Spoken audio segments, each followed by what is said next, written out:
Rajashekhar sir ಒಂದು ದೀರ್ಘ ಉಸಿರನ್ನು ತೆಗೆದುಕೊಂಡರು. ನಾನು ನಿನ್ನನ್ನು ಗಮನಿಸಲಿಲ್ಲ ಅಹ್ಮದ್. ಶಾಲೆಯಲ್ಲಿ ನೀನು ಎದುರಿಸಿದ ಕಷ್ಟಗಳನ್ನು ಗೇಲಿಗಳನ್ನು ನಾನು ಕಾಣದಂತೆ ನಟಿಸಿದೆ. ಒಬ್ಬ ಪ್ರಿನ್ಸಿಪಾಲ್ ಆಗಿ ಒಬ್ಬ ಶಿಕ್ಷಕನಾಗಿ ನಾನು ನನ್ನ ಕರ್ತವ್ಯದಲ್ಲಿ ವಿಫಲನಾದೆ. ನಿನ್ನ ಕಷ್ಟಗಳನ್ನು ನಾನು ಅರಿತಿಲ್ಲ. ನಿನ್ನ ಹೃದಯದ ನೋವನ್ನು ನಾನು ತಿಳಿದಿಲ್ಲ. ಅದಕ್ಕೆಲ್ಲ ನಾನು ನಿನ್ನಿಂದ ಕ್ಷಮೆಯಾಚಿಸುತ್ತೇನೆ. ರಾಜಶೇಖರ್ ಸರ್ರ ಧ್ವನಿಯು ಒಡಕಿತು. ಅವರ ಕಣ್ಣುಗಳು ತುಂಬಿ ಬಂದವು. ಅಹ್ಮದ್ ಏನೂ ಮಾತನಾಡಲಿಲ್ಲ. ಅವನ ಕಣ್ಣುಗಳು ತುಂಬಿ ಒಡೆದವು. ಇಷ್ಟು ಕಾಲ ಒಳಗೊಂಗಿಸಿಟ್ಟಿದ್ದ ನೋವು ಮತ್ತು ದುಃಖಗಳು ಕಣ್ಣೀರಾಗಿ ಹೊರಬಂದವು. ಒಂದು ಕ್ಷಣವನನ್ನು ಗೇಲಿ ಮಾಡಿದ ಸ್ನೇಹಿತರ ಮುಖಗಳು, ಶಿಕ್ಷಕರ ಉದಾಸೀನತೆ, ಹಸಿವಿನೊಂದಿಗೆ ಕೆಲಸ ಮಾಡಿದ ರಾತ್ರಿಗಳು ಎಲ್ಲವೂ ಅವನ ಮನಸ್ಸಿನಲ್ಲಿ ಮಿಂಚಿಹೋಯಿತು.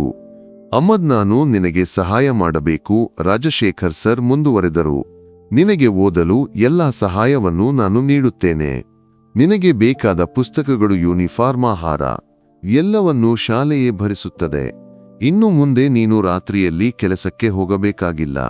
ನೀನು ಕೇವಲ ಓದಿನ ಮೇಲೆ ಗಮನ ಹರಿಸಬಹುದು. ಅಹ್ಮದ್ ತಲೆ ಎತ್ತಿ ರಾಜಶೇಖರ್ ಸರ್ರನ್ನು ನೋಡಿದ. ಅವನ ಕಣ್ಣುಗಳಲ್ಲಿ ಒಂದು ರೀತಿಯ ಸಂಶಯವಿತ್ತು. ಇದೆಲ್ಲ ನಿಜವೇ ಅಥವಾ ಇನ್ನೊಂದು ಗೇಲಿಯೇ? ಸರ್, ಅಹ್ಮದ್ ಮಾತನಾಡಲು ಶುರು ಮಾಡಿದ. ನನಗೆ ನನ್ನ ತಾಯಿಗೆ ಸಹಾಯ ಮಾಡಬೇಕು. ನಾನು ಕೆಲಸಕ್ಕೆ ಹೋಗಬೇಕು. ಅವನ ಧ್ವನಿಯು ನವೆತಿತ್ತು.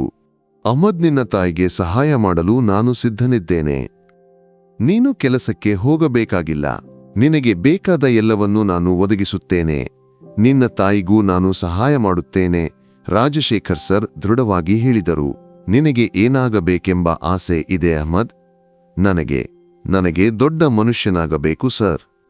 ನನ್ನ ತಾಯಿಯ ಮಣ್ಣನ ಮಣಿಯಮ್ಮನಂತಹವರನ್ನು ಸಹಾಯ ಮಾಡಬೇಕು ಎಂದು ಅಹ್ಮದ್ ಹೇಳಿದ. ಅವನ ಮಾತುಗಳಲ್ಲಿ ದೃಢತೆ ಇತ್ತು. ನೀನು ಖಂಡಿತವಾಗಿಯೂ ದೊಡ್ಡ ಮನುಷ್ಯನಾಗುವೆ ಅಹ್ಮದ್. ನಾನು ನಿನ್ನ ಜೊತೆಗಿರುತ್ತೇನೆ ಎಂದು ರಾಜಶೇಖರ್ ಸರ್ ಅವನನ್ನು ತಬ್ಬಿಕೊಂಡರು. ಅಹ್ಮದ್ ಮೊದಲ ಬಾರಿಗೆ ಒಂದು ಪ್ರೀತಿಯ ಸ್ಪರ್ಶವನ್ನು ಅನುಭವಿಸಿದ. ಅವನ ಹೃದಯವು ಸಂತೋಷದಿಂದ ತುಂಬಿತು. ಆ ದಿನ ಮಧ್ಯಾಹ್ನ ರಾಜಶೇಖರ್ ಸರ್ ಶಾಲೆಯ ಎಲ್ಲಾ ಶಿಕ್ಷಕರನ್ನು ಸ್ಟಾಫ್ ರೂಮ್ಗೆ ಕರೆದರು. ಅವರ ಮುಖದಲ್ಲಿ ಒಂದು ಹೊಸ ಭಾವವಿತ್ತು. ಶಿಕ್ಷಕರೇ, ನನಗೆ ಒಂದು ಪ್ರಮುಖ ವಿಷಯವನ್ನು ಹೇಳಬೇಕಿದೆ ಎಂದು ಅವರು ಶುರು ಮಾಡಿದರು. ನಮ್ಮ ಶಾಲೆಯಲ್ಲಿ ಒಬ್ಬ ವಿದ್ಯಾರ್ಥಿ ಇದ್ದಾನೆ ಅಹ್ಮದ್. ಅವನ ಜೀವನವನ್ನು ನಾವು ಇದುವರೆಗೆ ಕಾಣಲಿಲ್ಲ. ಅವನ ಕಷ್ಟಗಳನ್ನು ನಾವು ತಿಳಿಯಲಿಲ್ಲ. ಬಡತನದ ಕಾರಣಕ್ಕೆ ಅವನು ಎದುರಿಸಿದ ಗೇಲಿಗಳನ್ನು ನಾವು ಕಡೆಗಣಿಸಿದೆವು. ಒಬ್ಬ ಶಿಕ್ಷಕನಾಗಿ, ಒಬ್ಬ ಪ್ರಿನ್ಸಿಪಾಲ್ ಆಗಿ ನಾನು ಮಾಡಿದ್ದು ದೊಡ್ಡ ತಪ್ಪು. ಶಿಕ್ಷಕರು ಒಬ್ಬರನ್ನೊಬ್ಬರು ನೋಡಿಕೊಂಡರು. ರಾಜಶೇಖರ್ ಸರ್ರ ಮಾತುಗಳನ್ನು ಅವರಿಗೆ ನಂಬಲಾಗಲಿಲ್ಲ. ಇನ್ನು ಮುಂದೆ ನಮ್ಮ ಶಾಲೆಯಲ್ಲಿ ಬಡತನದ ಕಾರಣಕ್ಕೆ ಯಾವ ಕೂಸು ಗೇಲಿಗೊಳಗಾಗಬಾರದು. ಒಬ್ಬೊಬ್ಬ ವಿದ್ಯಾರ್ಥಿಗೂ ಸಮಾನವಾದ ಗೌರವವನ್ನು ನೀಡಬೇಕು. ಅಹ್ಮದ್, ನಮಗೆ ಒಂದು ಪಾಠ. ನಿಜವಾದ ಶಿಕ್ಷಣವು ಸಹಾನುಭೂತಿಯಿಂದ, ಪ್ರೀತಿಯಿಂದ ಶುರುವಾಗುತ್ತದೆ ಎಂದು ರಾಜಶೇಖರ್ ಸರ್ ದೃಢವಾದ ಧ್ವನಿಯಲ್ಲಿ ಹೇಳಿದರು. ಆ ದಿನದಿಂದ ಶಾಲೆಯಲ್ಲಿ ಬದಲಾವಣೆಗಳು ಕಾಣತೊಡಗಿದವು.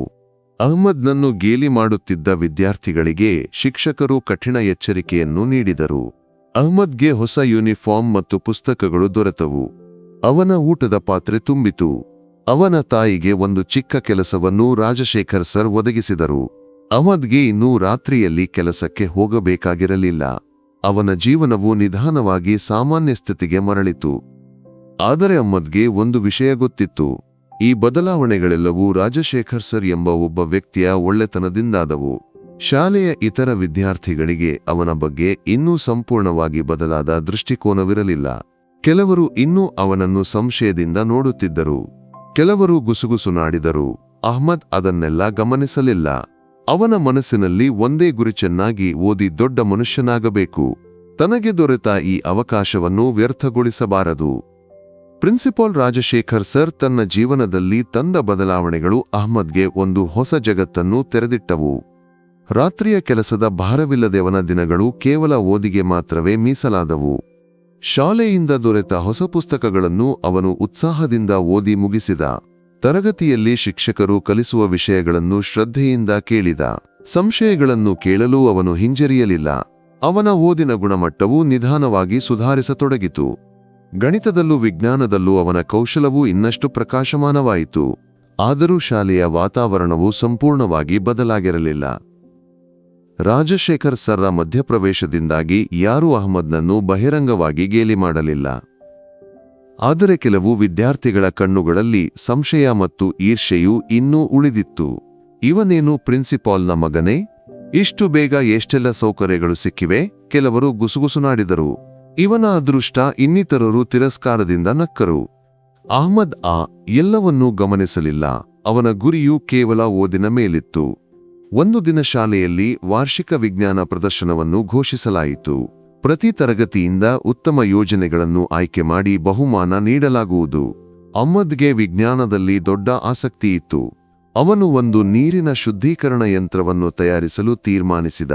ತನ್ನ ಕುಡಿಯ ಬಳಿಯಿರುವ ಕಲುಷಿತ ನೀರಿನ ಸಮಸ್ಯೆಯೂ ಅವನನ್ನು ಯಾವಾಗಲೂ ಕಾಡುತ್ತಿತ್ತು. ಕಡಿಮೆ ವೆಚ್ಚದಲ್ಲಿ ಸರಳವಾದ ಸಾಮಗ್ರಿಗಳನ್ನು ಬಳಸಿಕೊಂಡು ನೀರನ್ನು ಹೇಗೆ ಶುದ್ಧೀಕರಿಸಬಹುದೆಂದು ಅವನು ಯೋಚಿಸಿದ. ಅವನ ಯೋಜನೆಯ ಬಗ್ಗೆ ಕೇಳಿದಾಗ ಅನೇಕರು ಅವನನ್ನು ಗೇಲಿ ಮಾಡಿದರು. ಇವನ ಮನೆಯಲ್ಲಿ ಕುಡಿಯುವ ನೀರಿಲ್ಲದಿರುವ ಕಾರಣಕ್ಕೆ ಈ ಯೋಜನೆಯನ್ನು ಮಾಡುತ್ತಿದ್ದಾನೆಯೇ? ಒಬ್ಬ ವಿದ್ಯಾರ್ಥಿ ಜೋರಾಗಿ ನಕ್ಕ. ಪ್ಲಾಸ್ಟಿಕ್ ಬಾಟಲಿಯಿಂದ ಮತ್ತು ಕರಿಯಿಂದ ಇವನು ನೀರನ್ನು ಶುದ್ಧೀಕರಿಸಲು ಹೊರಟಿದ್ದಾನೆ. ಇನ್ನೊಬ್ಬನು ಗೇಲಿ ಮಾಡಿದ. ಅಹ್ಮದ್ ಅವರ ಮಾತುಗಳನ್ನು ಕೇಳಿ ತಲೆ ತಗ್ಗಿಸಿದ. ಆದರೆ ಅವನ ಮನಸ್ಸಿನಲ್ಲಿ ಒಂದು ದೃಢನಿಶ್ಚಯವಿತ್ತು. ತನ್ನ ಯೋಜನೆಯನ್ನು ಯಶಸ್ವಿಗೊಳಿಸಬೇಕು. ರಾಜಶೇಖರ್ ಸರ್ ಅಹ್ಮದ್ನ ಯೋಜನೆಗೆ ಸಂಪೂರ್ಣ ಬೆಂಬಲವನ್ನು ನೀಡಿದರು. ಪ್ರಯೋಗಾಲಯದಲ್ಲಿ ಬೇಕಾದ ಸಾಮಗ್ರಿಗಳನ್ನು ಬಳಸಲು ಅನುಮತಿಯನ್ನು ಕೊಟ್ಟರು. ವಿಜ್ಞಾನ ಶಿಕ್ಷಕ ಮಿಸ್ಟರ್ ರವೀಂದ್ರನ್ ಅಹ್ಮದ್ಗೆ ಬೇಕಾದ ಸಲಹೆಗಳನ್ನು ನೀಡಿದರು. ಅಹ್ಮದ್ ದಿನಗಟ್ಟಲೆ ಪ್ರಯೋಗಾಲಯದಲ್ಲಿ ಸಮಯವನ್ನು ಕಳೆದ. ಅವನ ಪ್ರತಿಯೊಂದು ಪ್ರಯತ್ನವೂ ಒಂದು ಪ್ರಾರ್ಥನೆಯಂತಿತ್ತು. ಪ್ರದರ್ಶನದ ದಿನವೂ ಬಂದಿತು. ಶಾಲೆಯ ಆಡಿಟೋರಿಯಂ ವಿದ್ಯಾರ್ಥಿಗಳಿಂದ, ಪೋಷಕರಿಂದ, ಶಿಕ್ಷಕರಿಂದ ತುಂಬಿತ್ತು. ಪ್ರತಿಯೊಬ್ಬ ವಿದ್ಯಾರ್ಥಿಯೂ ತಮ್ಮ ಯೋಜನೆಗಳನ್ನು ಹೆಮ್ಮೆಯಿಂದ ಪ್ರದರ್ಶಿಸಿದರು. ಅಹ್ಮದ್ ತನ್ನ ಯೋಜನೆಯೊಂದಿಗೆ ಒಂದು ಮೂಲೆಯಲ್ಲಿ ನಿಂತಿದ್ದ. ಅವನ ಯೋಜನೆಯು ತುಂಬಾ ಸರಳವಾಗಿತ್ತು. ಒಂದು ಪ್ಲಾಸ್ಟಿಕ್ ಬಾಟಲಿ, ಮರಳು, ಕಲ್ಲು, ಕರಿಬಟ್ಟೆಯ ಕೀಳುಗಳನ್ನು ಬಳಸಿಕೊಂಡು ತಯಾರಿಸಿದ ಒಂದು ನೀರಿನ ಶುದ್ಧೀಕರಣ ಯಂತ್ರ. ನ್ಯಾಯಾಧೀಶರು ಒಂದೊಂದು ಯೋಜನೆಯನ್ನು ಮೌಲ್ಯಮಾಪನ ಮಾಡುತ್ತಾ ಮುಂದುವರೆದರು. ಅಹ್ಮದ್ನ ಸ್ಟಾಲ್ಗೆ ಬಂದಾಗ ಕೆಲವರಿಗೆ ತಿರಸ್ಕಾರದ ಭಾವನೆ ಕಾಣಿತು. ಇದು ಕೂಸಿನ ಆಟವಲ್ಲವೇ? ಒಬ್ಬ ನ್ಯಾಯಾಧೀಶ ಗುಸುಗುಸುನಾಡಿದ. ಆದರೆ ರಾಜಶೇಖರ್ ಸರ್ ಅಹ್ಮದ್ಗೆ ಸಂಪೂರ್ಣ ಬೆಂಬಲವನ್ನು ನೀಡಿದರು. ಅಹ್ಮದ್, ನಿನ್ನ ಯೋಜನೆಯನ್ನು ವಿವರಿಸು ಎಂದು ಅವರು ಹೇಳಿದರು. ಅಹ್ಮದ್ ತನ್ನ ಯೋಜನೆಯನ್ನು ವಿವರಿಸಿದ. ಕಲುಷಿತ ನೀರು ಈ ಯಂತ್ರದ ಮೂಲಕ ಹಾದು ಹೋಗುವಾಗ ಹೇಗೆ ಶುದ್ಧೀಕರಿಸಲ್ಪಡುತ್ತದೆ ಎಂದು ಸರಳವಾಗಿ ವಿವರಿಸಿದ. ಅವನ ಮಾತುಗಳಲ್ಲಿ ಪ್ರಾಮಾಣಿಕತೆ ಇತ್ತು. ಅವನು ತನ್ನ ಯೋಜನೆಯ ಪ್ರಾಯೋಗಿಕತೆಯ ಬಗ್ಗೆ ಮಾತನಾಡಿದ. ಸರಿ, ಇದನ್ನು ನಾನು ನನ್ನ ಮನೆಯ ನೀರನ್ನು ಶುದ್ಧೀಕರಿಸಲು ಬಳಸುತ್ತೇನೆ. ಇದನ್ನು ಕಡಿಮೆ ವೆಚ್ಚದಲ್ಲಿ ಯಾರಾದರೂ ತಯಾರಿಸಬಹುದು ಎಂದು ಅಹ್ಮದ್ ಹೇಳಿದ. ನ್ಯಾಯಾಧೀಶರು ಅಹ್ಮದ್ನ ಮಾತುಗಳನ್ನು ಕೇಳಿ ಆಶ್ಚರ್ಯಗೊಂಡರು. ಅವರು ಅವನ ಯೋಜನೆಯ ಬಗ್ಗೆ ಇನ್ನಷ್ಟು ಪ್ರಶ್ನೆಗಳನ್ನು ಕೇಳಿದರು. ಅಹ್ಮದ್ ಎಲ್ಲಾ ಪ್ರಶ್ನೆಗಳಿಗೂ ಸ್ಪಷ್ಟವಾದ ಉತ್ತರವನ್ನು ನೀಡಿದ. ಅವನ ಜ್ಞಾನವೂ ಪ್ರಾಮಾಣಿಕತೆಯೂ ಅವರನ್ನು ಆಕರ್ಷಿಸಿತು. ಅಹ್ಮದ್ನ ವಿಜಯದ ಕಥೆ. ಫಲಿತಾಂಶ ಘೋಷಣೆಯ ಸಮಯ ಬಂದಿತು. ಪ್ರಾಂಶುಪಾಲ ರಾಜಶೇಖರನ್ ಸರ್ ಮೈಕ್ ಬಳಿಗೆ ಬಂದರು. ಈ ವರ್ಷದ ವಿಜ್ಞಾನ ಪ್ರದರ್ಶನದಲ್ಲಿ ಮೊದಲ ಬಹುಮಾನವನ್ನು ಗೆದ್ದಿರುವುದು ಒಂದು ಸರಳವಾದಾದರೆ ಅತ್ಯಂತ ಪ್ರಾಯೋಗಿಕವಾದ ಯೋಜನೆಯಾಗಿದೆ. ಆ ಯೋಜನೆಯ ಹಿಂದೆ ಕೆಲಸ ಮಾಡಿದ ವಿದ್ಯಾರ್ಥಿ ಅಹ್ಮದ್. ಆಡಿಟೋರಿಯಂನಲ್ಲಿ ಒಂದು ಕ್ಷಣ ಮೌನ ಆವರಿಸಿತು. ತದನಂತರ ಸ್ವಲ್ಪ ಗುಸುಗುಸು ಕೇಳಿಬಂತು. ಅಹ್ಮದ್ನನ್ನು ಕೀಳಾಗಿ ಕಾಣುತ್ತಿದ್ದ ಮಕ್ಕಳು ಆಶ್ಚರ್ಯಗೊಂಡು ಒಬ್ಬರನ್ನೊಬ್ಬರು ನೋಡಿಕೊಂಡರು. ಅಹ್ಮದ್ ನಿಧಾನವಾಗಿ ವೇದಿಕೆಯ ಕಡೆಗೆ ನಡೆದನು.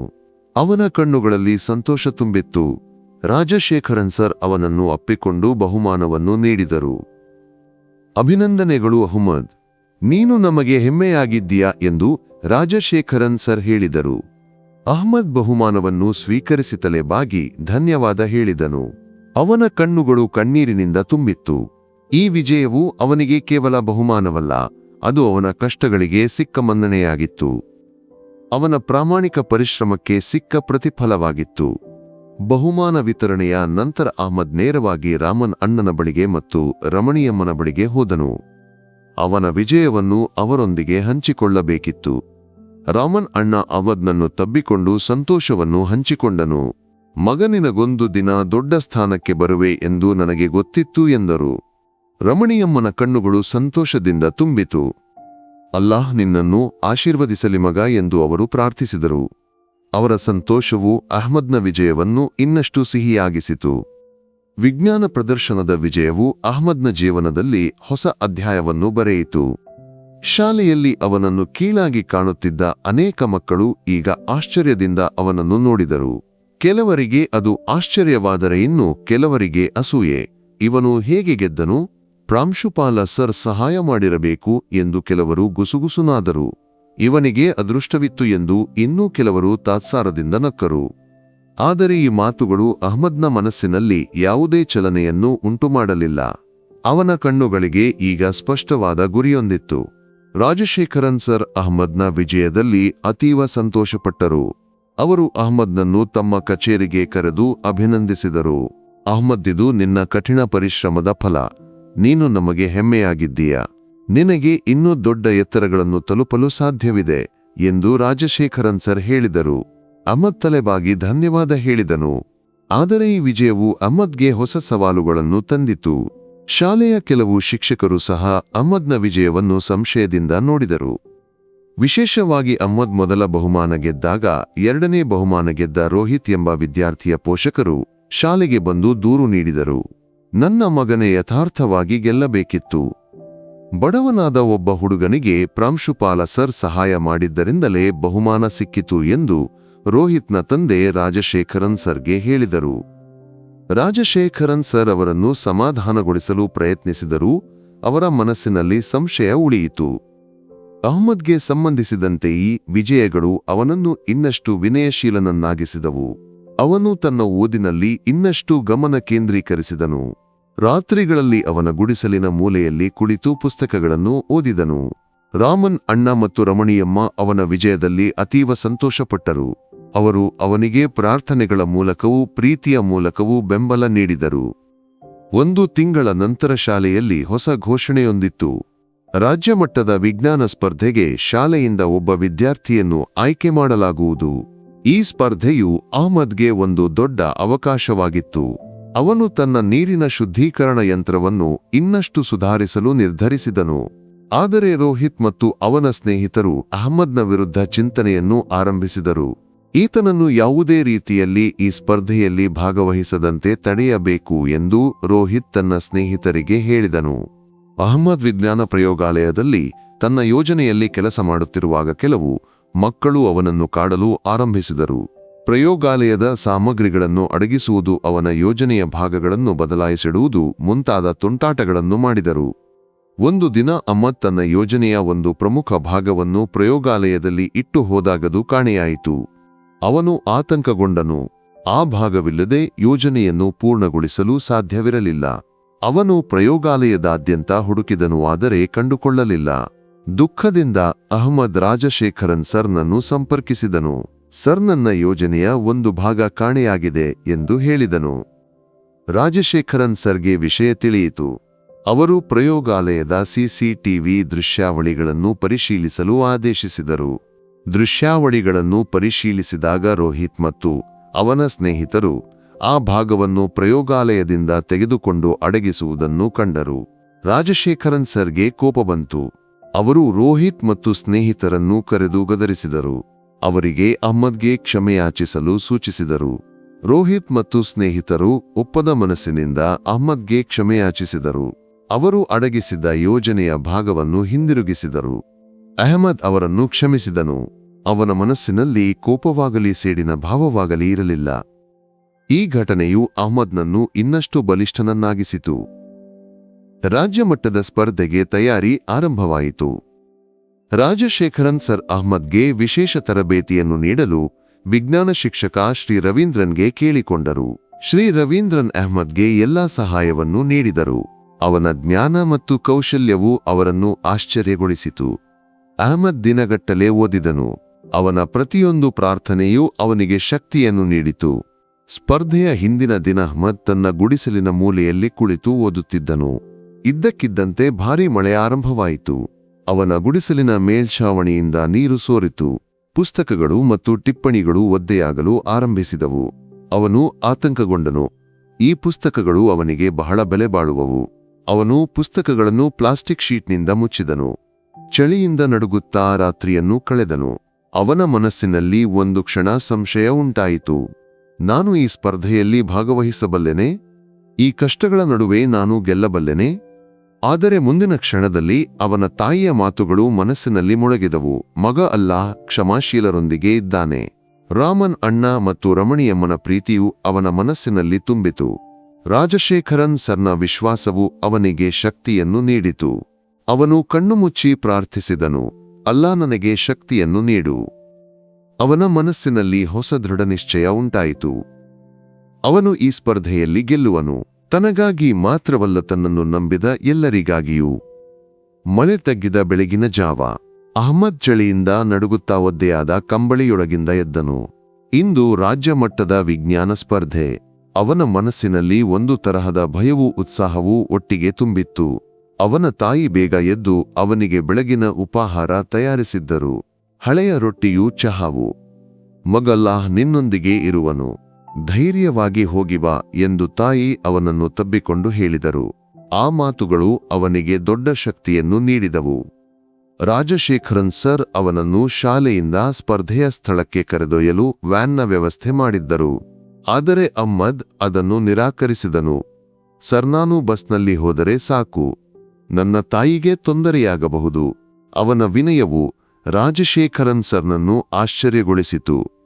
ಸರಿ ಅಹ್ಮದ್, ನಿನಗೆ ಬೇಕಾದದ್ದನ್ನು ಯಾವಾಗಲೂ ನನಗೆ ಹೇಳಲು ಹಿಂಜರಿಯಬೇಡ ಎಂದು ರಾಜಶೇಖರನ್ ಸರ್ ಹೇಳಿದರು. ಅಹ್ಮದ್ ಬಸ್ ನಿಲ್ದಾಣದ ಕಡೆಗೆ ನಡೆದನು. ಅವನ ಕೈಯಲ್ಲಿ ತನ್ನ ನೀರಿನ ಶುದ್ಧೀಕರಣ ಯಂತ್ರದ ಮಾದರಿಯೂ ಒಂದು ಸಣ್ಣ ಬ್ಯಾಗೂ ಇದ್ದವು. ಬಸ್ನಲ್ಲಿ ಕುಳಿತಾಗವನ ಮನಸ್ಸಿನಲ್ಲಿ ಒಂದಿಷ್ಟು ಆಲೋಚನೆಗಳು ಹಾದುಹೋದವು. ತನ್ನನ್ನು ಕೀಳಾಗಿ ಕಂಡವರು ಗೇಲಿ ಮಾಡಿದ ಶಿಕ್ಷಕರು, ಎಲ್ಲರ ಮುಖಗಳು ಅವನ ಮನಸ್ಸಿನಲ್ಲಿ ಮಿನುಗಿದವು. ಆದರೆ ಅವನ ಮನಸ್ಸಿನಲ್ಲಿ ಒಂದು ದೃಢ ನಿಶ್ಚಯವಿತ್ತು. ಅವನು ಈ ಸ್ಪರ್ಧೆಯಲ್ಲಿ ಗೆಲ್ಲುವನು, ತನಗಾಗಿ ಮಾತ್ರವಲ್ಲ ತನ್ನನ್ನು ನಂಬಿದ ಎಲ್ಲರಿಗಾಗಿಯೂ. ಸ್ಪರ್ಧೆಯ ಸ್ಥಳಕ್ಕೆ ತಲುಪಿದಾಗ ಅಹ್ಮದ್ ದಿಗ್ಭ್ರಮೆಗೊಂಡನು. ನೂರಾರು ವಿದ್ಯಾರ್ಥಿಗಳು, ಅವರೊಂದಿಗೆ ಶಿಕ್ಷಕರು, ಪೋಷಕರು, ತರಬೇತುದಾರರು, ಎಲ್ಲರೂ ಹೊಳೆಯುವ ಯೂನಿಫಾರ್ಮ್ಗಳೊಂದಿಗೆ, ಹೊಸ ಪುಸ್ತಕಗಳೊಂದಿಗೆ ನಿಂತಿದ್ದರು. ಕೆಲವರ ಕೈಯಲ್ಲಿ ದೊಡ್ಡ ಯೋಜನೆಯ ಮಾದರಿಗಳು. ಅಹ್ಮದ್ ತನ್ನ ಹಳೆಯ ಯೂನಿಫಾರ್ಮ್ನಲ್ಲಿ ಸಣ್ಣ ಮಾದರಿಯೊಂದಿಗೆ ಒಂದು ಮೂಲೆಯಲ್ಲಿ ನಿಂತನು. ಅವನು ಒಂಟಿಯಾಗಿದ್ದನು. ಅವನೊಂದಿಗೆ ಯಾರೂ ಇರಲಿಲ್ಲ. ಒಂದು ಕ್ಷಣ ಅವನಿಗೆ ದುಃಖವಾಯಿತು.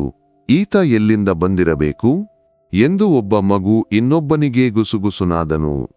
ಈ ಹಳೆಯ ಯೂನಿಫಾರ್ಮ್ ಧರಿಸಿ ಇವನು ಇಲ್ಲಿ ಏಕೆ ಬಂದಿರಬೇಕು ಎಂದು ಇನ್ನೊಬ್ಬನು ಗೇಲಿ ಮಾಡಿದನು. ಅಹ್ಮದ್ ಆ ಎಲ್ಲವನ್ನೂ ಗಮನಿಸದೆ ತನ್ನ ಸ್ಟಾಲ್ಗೆ ನಡೆದನು. ಅವನ ಯೋಜನೆಯ ಮಾದರಿಯನ್ನು ಅಲ್ಲಿ ಇರಿಸಿ ಕಣ್ಣು ಮುಚ್ಚಿ ಪ್ರಾರ್ಥಿಸಿದನು. ಸ್ಪರ್ಧೆ ಆರಂಭವಾಯಿತು. ತೀರ್ಪುಗಾರರು ಪ್ರತಿಯೊಂದು ಸ್ಟಾಲ್ನಲ್ಲೂ ತಿರುಗಾಡಿ ಯೋಜನೆಗಳನ್ನು ಮೌಲ್ಯಮಾಪನ ಮಾಡಿದರು. ಅಹ್ಮದ್ನ ಸ್ಟಾಲ್ಗೆ ಬಂದಾಗ ಕೆಲವು ತೀರ್ಪುಗಾರರಿಗೆ ತಾತ್ಸಾರ ಭಾವನೆಯಾಯಿತು. ಇದೊಂದು ಸಾಮಾನ್ಯ ಮಾದರಿಯಷ್ಟೇ ಎಂದು ಒಬ್ಬ ತೀರ್ಪುಗಾರ ಹೇಳಿದನು. ಆದರೆ ಅಹ್ಮದ್ ತನ್ನ ಯೋಜನೆಯ ಬಗ್ಗೆ ವಿವರಿಸಲು ಆರಂಭಿಸಿದನು. ಕಲುಷಿತ ನೀರನ್ನು ಹೇಗೆ ಶುದ್ಧೀಕರಿಸಬಹುದು, ಇದು ಸಾಮಾನ್ಯ ಜನರಿಗೆ ಹೇಗೆ ಉಪಯುಕ್ತವಾಗಬಹುದು ಎಂದು ಸರಳವಾಗಿ ವಿವರಿಸಿದನು.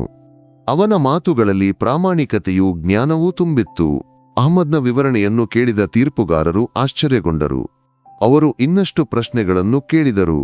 ಅಹ್ಮದ್ ಎಲ್ಲಾ ಪ್ರಶ್ನೆಗಳಿಗೂ ಸ್ಪಷ್ಟವಾದ ಉತ್ತರಗಳನ್ನು ನೀಡಿದನು. ಅವನ ಜ್ಞಾನವು, ಸರಳ ಸಾಮಗ್ರಿಗಳನ್ನು ಬಳಸಿ ಮಾಡಿದ ಯೋಜನೆಯ ಪ್ರಾಯೋಗಿಕತೆಯೂ ಅವರನ್ನು ಆಕರ್ಷಿಸಿತು. ಒಬ್ಬ ತೀರ್ಪುಗಾರನು ಅಹ್ಮದ್ನಿಗೆ ಕೇಳಿದನು, ಈ ಆಲೋಚನೆ ನಿನಗೆ ಎಲ್ಲಿಂದ ಸಿಕ್ಕಿತು? ಅಹ್ಮದ್ ತನ್ನ ಗುಡಿಸಲಿನ ಬಳಿಯ ಕಲುಷಿತ ನೀರಿನ ಬಗ್ಗೆ, ಅದನ್ನು ಶುದ್ಧೀಕರಿಸುವ ಅಗತ್ಯತೆಯ ಬಗ್ಗೆ ವಿವರಿಸಿದನು. ಅವನ ಮಾತುಗಳಲ್ಲಿ ನಿಷ್ಕಪಟತೆಯೂ ಸತ್ಯವಾದಿತನವೂ ಇತ್ತು. ಸ್ಪರ್ಧೆಯೂ ಮುಗಿಯಿತು. ಫಲಿತಾಂಶ ಘೋಷಣೆಯ ಸಮಯ ಬಂತು. ಆಡಿಟೋರಿಯಂ ವಿದ್ಯಾರ್ಥಿಗಳಿಂದಲೂ ಶಿಕ್ಷಕರಿಂದಲೂ ತುಂಬಿತ್ತು. ಅಹ್ಮದ್ನ ಹೃದಯವು ವೇಗವಾಗಿ ಬಡಿಯಿತು. ಅವನು ಕಣ್ಣು ಮುಚ್ಚಿ ಪ್ರಾರ್ಥಿಸಿದನು. ಆಯೋಜಕ ಮೈಕ್ ಬಳಿಗೆ ಬಂದನು. ರಾಜ್ಯಮಟ್ಟದ ವಿಜ್ಞಾನ ಸ್ಪರ್ಧೆಯಲ್ಲಿ ಮೊದಲ ಬಹುಮಾನವನ್ನು ಗೆದ್ದಿರುವುದು. ಒಂದು ಕ್ಷಣ ಮೌನ ಆವರಿಸಿತು. ಅಹ್ಮದ್ನ ಹೃದಯವು ನಿಂತು ಹೋದಂತೆ ಭಾಸವಾಯಿತು. ನಗರದ ಹೈಸ್ಕೂಲ್ನಿಂದ ಬಂದ ಅಹ್ಮದ್. ಆಡಿಟೋರಿಯಂನಲ್ಲಿ ಒಂದು ಕ್ಷಣ ಮೌನ ಆವರಿಸಿತು. ತದನಂತರ ಸ್ವಲ್ಪ ಗುಸುಗುಸು ಕೇಳಿಬಂತು. ಅಹ್ಮದ್ ಆಶ್ಚರ್ಯಗೊಂಡನು. ಅವನ ಕಣ್ಣುಗಳು ಕಣ್ಣೀರಿನಿಂದ ತುಂಬಿತು. ಅವನು ನಿಧಾನವಾಗಿ ವೇದಿಕೆಯ ಕಡೆಗೆ ನಡೆದನು. ಅವನ ಕಣ್ಣುಗಳ ಮುಂದೆ ಎಲ್ಲವೂ ಮಂಜಾಗುವಂತೆ ಭಾಸವಾಯಿತು. ರಾಜಶೇಖರನ್ ಸರ್, ರಾಮನ್ ಅಣ್ಣ, ರಮಣಿಯಮ್ಮ ತಾಯಿ, ಎಲ್ಲರ ಮುಖಗಳು ಅವನ ಮನಸ್ಸಿನಲ್ಲಿ ಮಿನುಗಿದವು. ಆಯೋಜಕನು ಅಹ್ಮದ್ಗೆ ಟ್ರೋಫಿಯನ್ನು ಪ್ರಮಾಣಪತ್ರವನ್ನು ನೀಡಿದನು. ಅಭಿನಂದನೆಗಳು ಅಹ್ಮದ್, ನಿನ್ನ ಯೋಜನೆಯು ಅತ್ಯಂತ ಉತ್ತಮವಾಗಿತ್ತು. ಇದು ಸಮಾಜಕ್ಕೆ ಒಂದು ದೊಡ್ಡ ಕೊಡುಗೆಯಾಗಿದೆ ಎಂದು ಆಯೋಜಕ ಹೇಳಿದನು. ಅಹ್ಮದ್ ತಲೆಬಾಗಿ ಧನ್ಯವಾದ ಹೇಳಿದನು. ಶಾಲೆಗೆ ಮರಳಿದಾಗ ಅಹ್ಮದ್ನನ್ನು ರಾಜಶೇಖರನ್ ಸರ್ ಮತ್ತು ಇತರ ಕೆಲವು ಶಿಕ್ಷಕರು ಕಾಯುತ್ತಿದ್ದರು. ರಾಜಶೇಖರನ್ ಸರ್ ಅವನನ್ನು ತಬ್ಬಿಕೊಂಡು ಅಭಿನಂದಿಸಿದರು. ಅಹ್ಮದ್, ನೀನು ನಮಗೆ ಹೆಮ್ಮೆಯಾಗಿದ್ದೀಯಾ. ನೀನು ನಮ್ಮ ಶಾಲೆಗೆ ದೊಡ್ಡ ವಿಜಯವನ್ನು ತಂದುಕೊಟ್ಟಿರುವೆ ಎಂದು ರಾಜಶೇಖರನ್ ಸರ್ ಹೇಳಿದರು. ಅಹ್ಮದ್ನನ್ನು ಕೀಳಾಗಿ ಕಂಡಿದ್ದ ಮಕ್ಕಳು ಆಶ್ಚರ್ಯಗೊಂಡು ಒಬ್ಬರನ್ನೊಬ್ಬರು ನೋಡಿಕೊಂಡರು. ಅವರಿಗೆ ಈ ವಿಜಯವನ್ನು ನಂಬಲಾಗಲಿಲ್ಲ. ರೋಹಿತ್ ಅಸೂಯೆಯಿಂದ ಅಹ್ಮದ್ನನ್ನು ನೋಡಿದನು. ಇವನು ಹೇಗೆ ಗೆದ್ದನು ಎಂದು ಗುಸುಗುಸುನಾದನು. ಆದರೆ ಅಹ್ಮದ್ ಆ ಮಾತುಗಳನ್ನೆಲ್ಲ ಗಮನಿಸಲಿಲ್ಲ. ಅವನ ಮನಸ್ಸಿನಲ್ಲಿ ಒಂದು ತರಹದ ಶಾಂತಿ ತುಂಬಿತ್ತು. ಈ ವಿಜಯವು ಅವನ ಕಷ್ಟಗಳಿಗೆ ಅಲ್ಲಾ ನೀಡಿದ ಪ್ರತಿಫಲವಾಗಿತ್ತು. ರಾಜ್ಯ ಮಟ್ಟದ ವಿಜ್ಞಾನ ಸ್ಪರ್ಧೆಯ ವಿಜಯದ ನಂತರ ಶಾಲೆಗೆ ಒಬ್ಬ ಹೊಸ ತಾರೆಯಂತೆ ಮರಳಿದನು.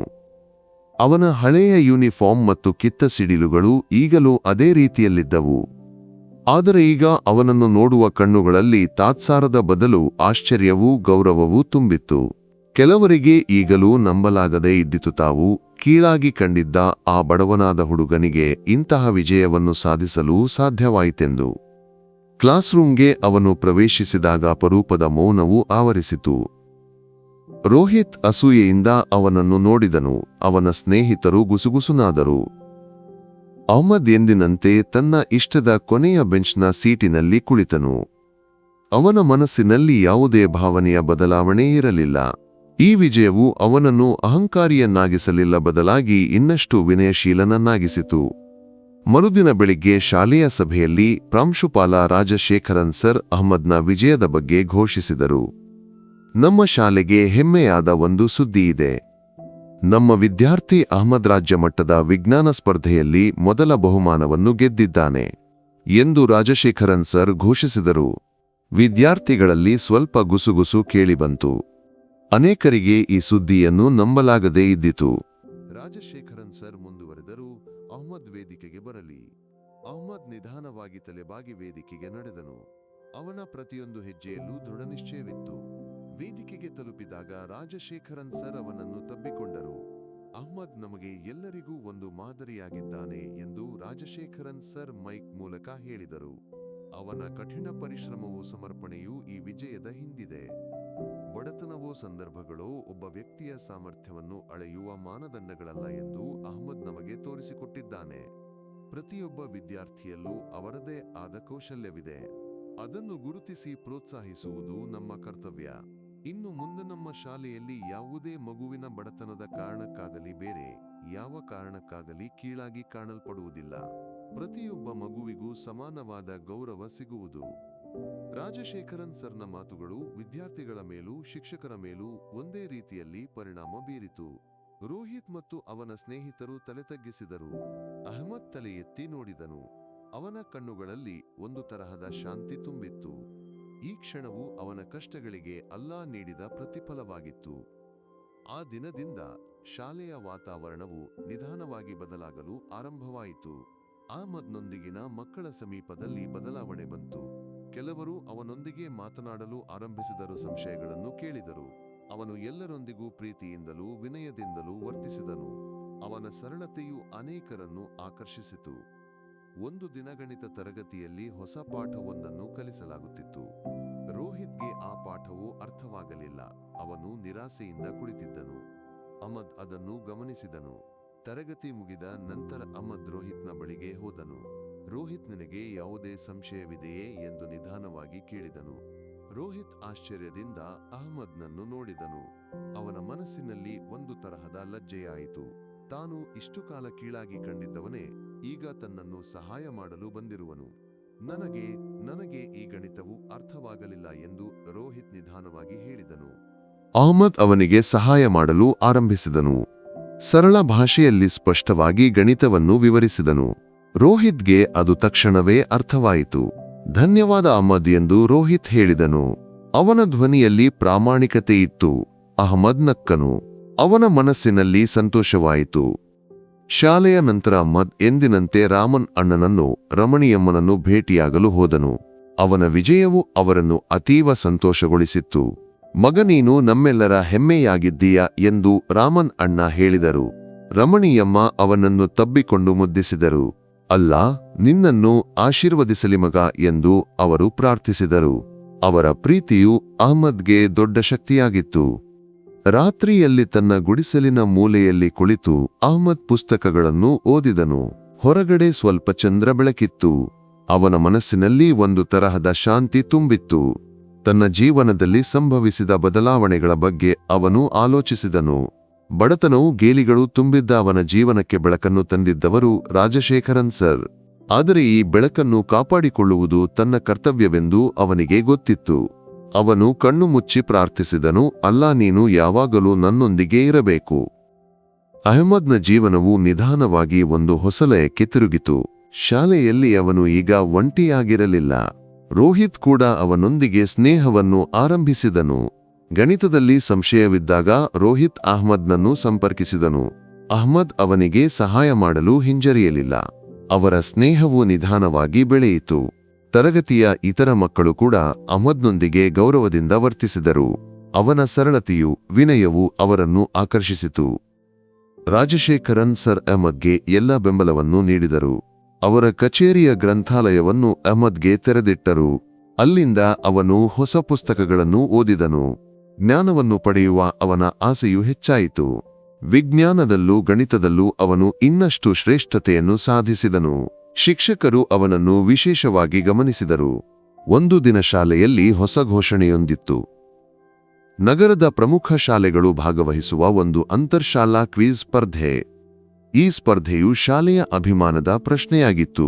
ಕಳೆದ ವರ್ಷಗಳಲ್ಲಿ ಈ ಸ್ಪರ್ಧೆಯಲ್ಲಿ ಶಾಲೆಗೆ ಯಾವುದೇ ಗಮನಾರ್ಹ ಸಾಧನೆಯನ್ನು ಮಾಡಲು ಸಾಧ್ಯವಾಗಿರಲಿಲ್ಲ. ರಾಜಶೇಖರನ್ ಸರ್ ಈ ವರ್ಷ ಗೆಲ್ಲಲು ದೃಢನಿಶ್ಚಯ ಮಾಡಿದ್ದರು. ಕ್ವಿಜ್ ತಂಡವನ್ನು ಆಯ್ಕೆ ಮಾಡಲು ಒಂದು ಪ್ರಾಥಮಿಕ ಸ್ಪರ್ಧೆಯನ್ನು ನಡೆಸಲಾಯಿತು. ಅಹ್ಮದ್, ರೋಹಿತ್, ಪ್ರಿಯಾ, ಆಕಾಶ್ ಒಳಗೊಂಡ ತಂಡವನ್ನು ಶಾಲೆಯನ್ನು ಪ್ರತಿನಿಧಿಸಲು ಆಯ್ಕೆ ಮಾಡಲಾಯಿತು.